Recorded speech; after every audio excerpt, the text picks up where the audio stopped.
영상 하단 더보기란 클릭하시면 간편하게 참여하실 수 있는 링크도 남겨놓을 거니까 이 링크 클릭하셔서 무료 정보방 입장하시기 바라겠습니다. 네, 안녕하세요. 주도현입니다. 오늘 1월 18일 목요일이고요. 오늘도 이더리움 클래식 같이 한번 살펴보도록 하겠습니다. 자, 일단 차트를 먼저 봤을 때 최근 만들어냈던 급등 이후에 지금은 조정이 나오고 있는 게 확인이 되고 있습니다. 그래서 제가 이렇게 조정이 나올 때 반복해서 말씀드리고 있는 게 우리는 일단 지지 라인을 이게 어디서 만드는지 확인하고 추가 매수든 신규 매수든 이 타점을 잡아야 된다라고 말씀드리죠. 이 부분이 가장 중요한 거기 때문에 너무 급하게 지금 매매가 들어가실 필요가 없다라고 또 한번 먼저 말씀을 드리겠습니다. 그리고 이렇게 상승이 나오고 나서 조정이 나오고 또 지지 라인을 만드는 작업이 들어가는 건 너무나도 필연적인 한 사이클 중에 하나라고 보실 수 있겠고요. 그래서 상승 조정 횡보한 후에 다시 2차 상승이 나오는 이런 긍정적인 흐름을 예상해 볼 수 있겠습니다. 그리고 이게 계단식으로 상승하는 가장 견고하고 안정적인 상승의 흐름이라고 생각하시면 되겠고, 다만 어제 오늘 이 반등이 이전에 나오나 싶었지만 다시 하락세로 이어지고 있는 건 아무래도 이 업그레이드 이슈가 또 영향을 줬다라고 볼 수 있겠죠. 자, 어제 날짜로 이더리움의 덴쿤 업그레이드가 진행이 됐습니다. 그런데 이 부분이 매끄럽게 완료된 게 아니라 문제가 발생을 했고 이걸 수정하는 과정에서 4시간이나 소요되면서 지연이 됐었죠. 그래서 이 마무리에는 실패했다라는 이런 기사가 나왔고, 밑에 본문 내용을 함께 보시면, 자, 덴쿤 업그레이드는 UTC 시간으로 이날 6시 32분 테스트넷에 출시됐지만 합의를 이루지 못함으로써 마무리에 실패했다. 자, 개발자들은 이 같은 이슈들은 앞으로 며칠 내 해결될 것으로 예상한다라고 SNS를 통해서 이렇게 밝혔고요. 또 이번 덴쿤 업그레이드의 마무리가 실패한 것은 낮은 참여 그리고 확인자들의 컴퓨터 소프트웨어 업그레이드가 이루어지지 않았기 때문에 여기에 대한 가능성을 열어두고 있습니다. 하지만 이 부분이 지난해 3월 상하이 샤펠러 업그레이드 이후 이더리움 블록체인에서 최대 규모의 업그레이드이기 때문에 궁극적으로 이더리움의 확장성 개선과 가장 중요한 비용 절감을 가능케 해줄 것으로 기대되고 있죠. 이번 업그레이드가 어제 모두 완료된 것이 아니라 이 3번에 걸쳐서 3개의 테스트넷에서 순차적으로 진행이 될 예정이기 때문에 앞으로는 점차 안정화될 수 있겠다, 이런 기대감을 또 가져볼 수가 있겠습니다. 그리고 만약에 이 코인이 이렇게 조정이 나오고 있는 상황에서 앞으로의 전망이 밝지 않다면 우리도 최대한 높은 곳에서 손절하고 나올 생각을 해야겠죠. 뭐 손절이든 익절이든 정리하고 나갈 생각을 해야 될 텐데, 제가 이렇게 하락이 나옴에도 저점 매수 타점을 고려하고 있는 이유는 당연히 앞으로 이더리움 클래식의 전망이 밝기 때문에 추후에 이 상승력이 나왔을 때 절대적인 수익 금액을 더 늘려나가기 위해서 보유 물량을 늘리기 위한 저점 매수 타점을 고려하고 있는 거겠죠. 이더리움 클래식 같은 경우에는 우리가 이 업비트에 상장된 코인들을 기준으로 최근 1년치 상승률대로 줄을 세워봤을 때, 자, 가장 위에 스택스가 위치하고 있고 그 밑에는 최근 상승력을 크게 보여줬던 솔라나가 있습니다. 자, 밑에는 비트코인도 보여지고 있는데요. 대장주이고 가장 큰 덩치를 가지고 있음을 감안하면 꽤 큰 폭으로 125%나 상승을 했습니다. 자, 밑에 이더리움도 보이고 있고 이더리움 클래식 같은 경우에는 훨씬 더 밑에, 자, 어디 있는지 보시면 여기 있죠. 최근 1년 사이에 고작 38% 상승에 그쳤습니다. 자, 이 말이 뭐냐면 최근 1년 동안 그만큼 많이 이 시세가 눌려 있었다라는 걸 의미합니다. 그런데 올해 제가 이더리움 클래식을 긍정적으로 전망하는 이유는, 자, 첫 번째는 최근 급등을 만들어냈던 이슈, ETF 이슈가 아직 살아있죠. 그리고 두 번째로는 올해 비트코인의 반감기까지 예고되어 있습니다. 이 반감기 때는 대부분의 코인들이 상승을 하지만 어느 정도 상승하느냐, 이 상승폭에는 차이가 있을 수 있는데, 자, 여기서 더 큰 상승력을 보여줄 수 있는 코인이 바로 그동안 이 상승력이 미리 반영되지 않았던 눌려있던 코인들이 갈 확률이 높다라는 겁니다. 그리고 이더리움 클래식 같은 경우에는 이더리움의 ETF 개별적인 이슈도 있고 업그레이드도 안정화된다라면 긍정적으로 작용할 거라고 예상하고 있고요. 또 거시적인 이슈들을 봐도 올해 미 연준에서 금리를 인하할 거라고 예고했기 때문에 이 부분도 시장에 긍정적으로 작용할 수 있습니다.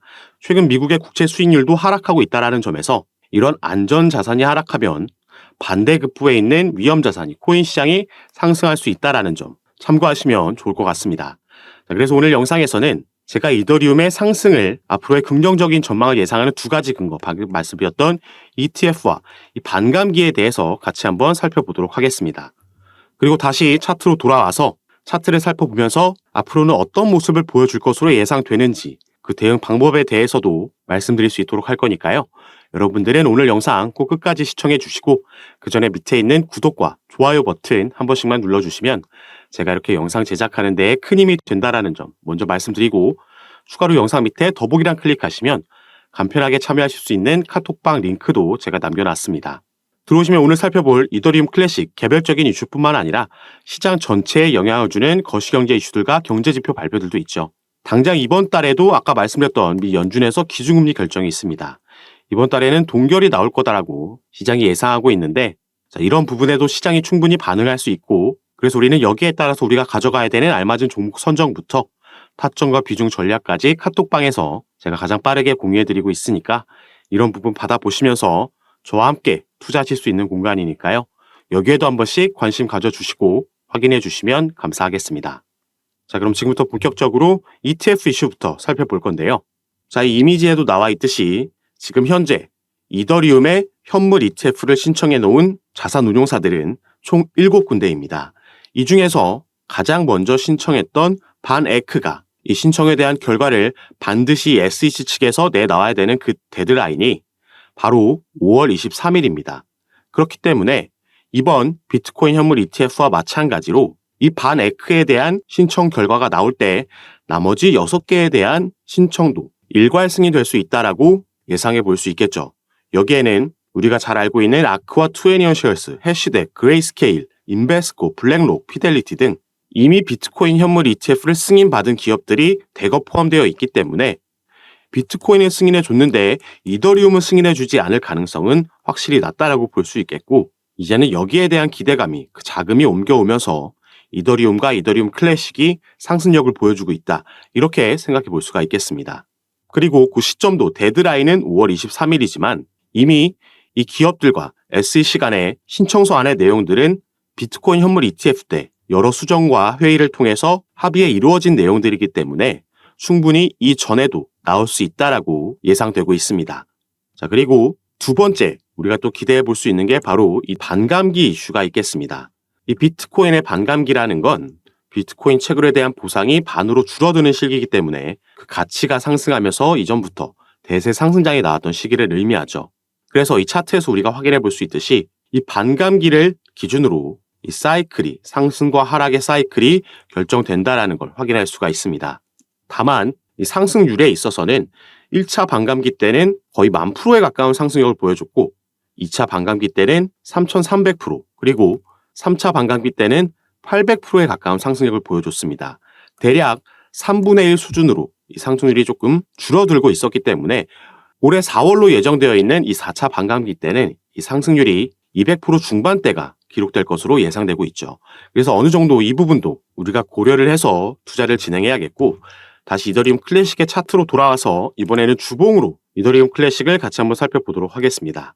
자, 보시면 2022년도 4월 달에 크립토 윈터라고 해서 코인 시장의 겨울이 찾아왔고 대부분의 코인들이 이런 하락세를 기록했습니다. 자, 다른 코인들 같은 경우는 이 하락세가 2023년도 초까지 이어졌었죠. 이 중간에는 FTX 파산 사태까지 있으면서 이런 흐름이 이어졌었는데, 이더리움 클래식 같은 경우에는 7월 달부터 약 2달간 이걸 전부 한번 끌어올린 적이 있습니다. 이게 바로 이전 업그레이드였던 머지 업그레이드로 인해서 이런 상승력을 보여줬던 거죠. 이 당시에는 이 이더리움이 기존의 프루프 오브 워크, 채굴 방식에서 스테이킹 방식으로 전환되는 대형 업그레이드였기 때문에 더 이상 이더리움에서 채굴을 할 수 없었고, 그래서 이 채굴자들이 옮겨가면서 가장 크게 수혜를 받을 것이라고 예상됐던 게 바로 이더리움 클래식이었기 때문에 당시 해시레이트도 급등을 했었고 이런 기대감이 형성이 됐던 겁니다. 자, 어쨌든 그 이후에는 재료 소멸로 인해서 그리고 시장의 악재들로 인해서 다시 한번 바닥권을 형성했고요. 이때부터 이 바닥권에서 이 박스권을 형성했는데, 이 박스권을 형성하면서 만들었던 이 저항 라인, 계속해서 맞고 떨어졌던 라인이 바로 이 3만 원대 라인입니다. 그래서 옆에서 우리가 매물대에서도 확인할 수 있듯이 여기에 가장 많은 매물대가 몰려 있고, 이 말은 이제는 이 부분을 캔들의 몸통으로 강하게 돌파해 줬기 때문에 이전에 저항으로 작용하던 라인이 이제는 확실한 지지 역할을 해줄 거다, 이렇게 볼 수 있는 거죠. 자, 그렇더라고 지금 나오고 있는 조정이 3만 원까지 떨어질 거다라고 보고 있지는 않습니다. 중간중간 하락하면서 지지 라인을 만들었던 이 구간이 있고요. 크립토 윈터가 오기 전에도 여기서 박스권을 만들었었죠. 그래서 이 조정이 크게 이어진다라고 해도 32,000원에서 33,000원 정도에서는 지지를 만들어줄 수 있고, 이 시장 상황이 개선된다면 더 빠른 위치에서도 충분히 지지라인을 만들 수 있겠다 보여지고 있고, 다시 일봉으로 돌아와서 우리가 최근 보여준 상승력에 대해서 이 저점부터 피보나치 되돌림 수열을 고점까지 찍어보면, 자, 지금 위치하고 있는 라인이 이 382 라인 근처라는 걸 알 수가 있습니다.